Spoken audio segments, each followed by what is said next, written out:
volunteering inside the parliament to sort of join the group or to be active and to speak out on important matters.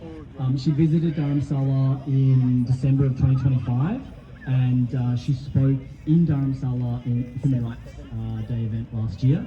And she's raised Tibet inside the Senate and addressed questions directly to the Foreign Minister on issues of Tibet, which have really held the government to account. So I want you now to give a big cheer and give full attention to Senator Parker.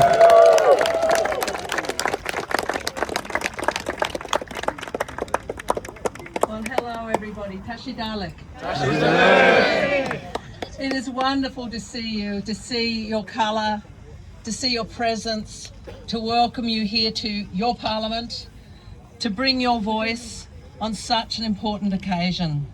The 67th year in which we remember, we salute the courage of the Tibetans who rose up. And we remember them today. We remember what they did so bravely.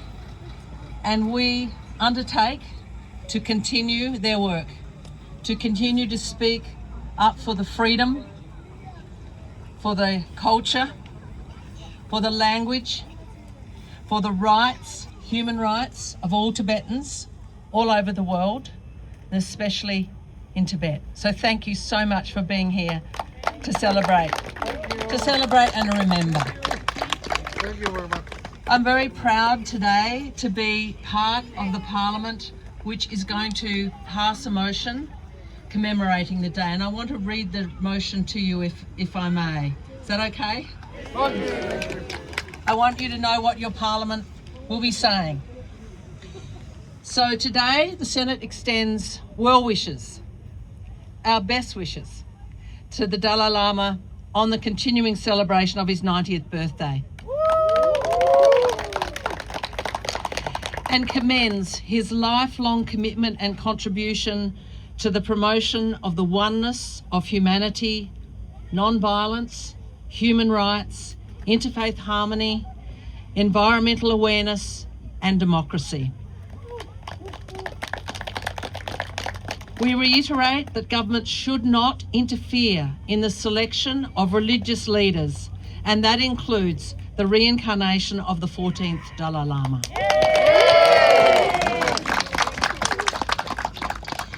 The Parliament expresses deep concern over the Chinese government's repressive policies in Tibet aimed at eradicating the distinct cultural and religious identity of the Tibetan people, including plans to interfere in the centuries-old spiritual tradition concerning the reincarnation of the Dalai Lama.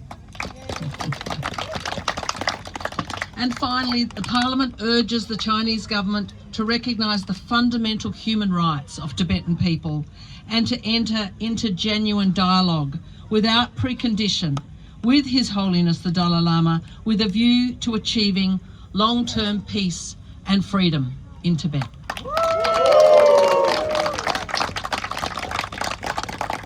As we stand here, we are witnessing terrible events in many parts of the world. An attack on the rights of people, the beginnings of war in parts of our planet, the oppression of women and children, the loss of life across the world in so many places. We have never needed the compassion, the commitment, the courage, and the willingness to continue to work to reconciliation that the Dalai Lama brings to us every day as a model of how to do politics ethically, how to do politics towards peace, and how to do politics which builds a better world for all of us towards our future. I want to say how proud and what an important event it was for me last December to meet the Dalai Lama and to hear him say, as I've heard him say on many other occasions, but to hear him say in person, how of all of us on the planet, the 8 billion humans on this planet share common desires, peace for our families, the chance to speak our own language, safety for our children to express their own culture and to live with their families, and speak their language with their families. The right to appoint our own religious leaders into the future, to not be overridden by an undemocratic power that does not respect the human rights of Tibetans.